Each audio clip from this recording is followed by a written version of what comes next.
Hello Patriots, I'm your host Rosemary DC and you're watching On the Couch. I have some good stuff to fill you in on, so I'm gonna jump right in. Superstar Bodak Yellow rapper Cardi B turned herself into New York police on Monday. I am shooketh. Cardi was charged with 1 count of assault and 2 counts of reckless endangerment. What did she do, you ask? In August, Cardi was at a strip club and around 3 a.m. she ordered and attacked on 2 bartenders, one of whom she believed had an affair with her husband Offset. According to CNN, Cardi was throwing chairs, bottles, and hookahs in the club, injuring the bartenders and also unintended targets. Cardi and her entourage reportedly took off after the fight, but she recently agreed to surrender after the bartender identified her. On Monday, she turned herself in at the 109 precinct in New York, where she was fingerprinted and had a mugshot taken. This is not good for Cardi, especially after all the criticism she got after her fight with Nicki Minaj. Anyway, according to CNN, the court date is scheduled for October 29th, so we'll see what happens. Cardi was seen wearing a tan skirt with a slit, a nice blouse, and heels. This is a bad situation, but she did look good, and that mugshot was probably fire. On to our next story. Someone please go get Lindsay Lohan. I don't know if you guys saw the live video she posted on her Instagram the other day, but it has got to be the most bizarre video of 2018. So get this, Lindsay was roaming the streets of an unnamed foreign country when she sees a homeless family on the streets.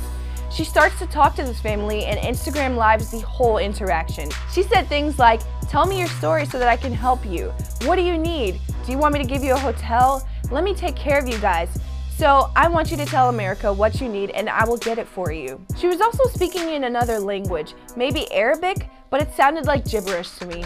People are still unclear about what language this was. Anyway, the family then gets up and begins to walk away from Lindsay, only for her to accuse the parents of trafficking children. Yikes.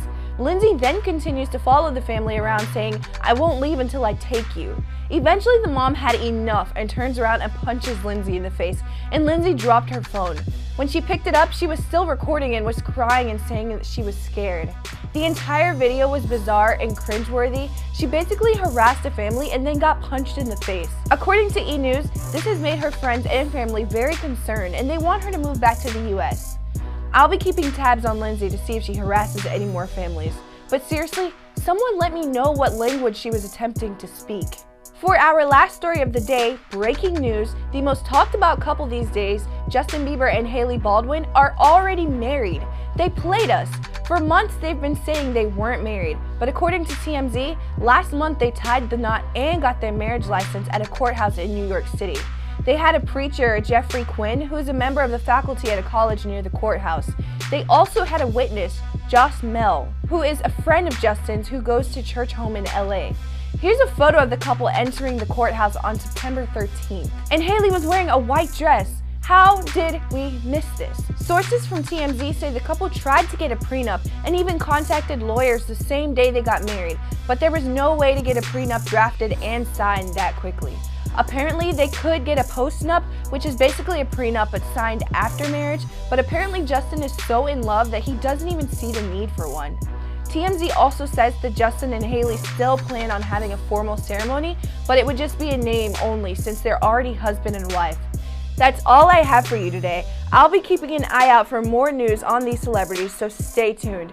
You already know, follow me on my social media at Rosemary DC to keep up with me and my shenanigans. Thank you so much for tuning in today. Once again, I'm your host, Rosemary DC, and I'll be seeing you next week on the couch.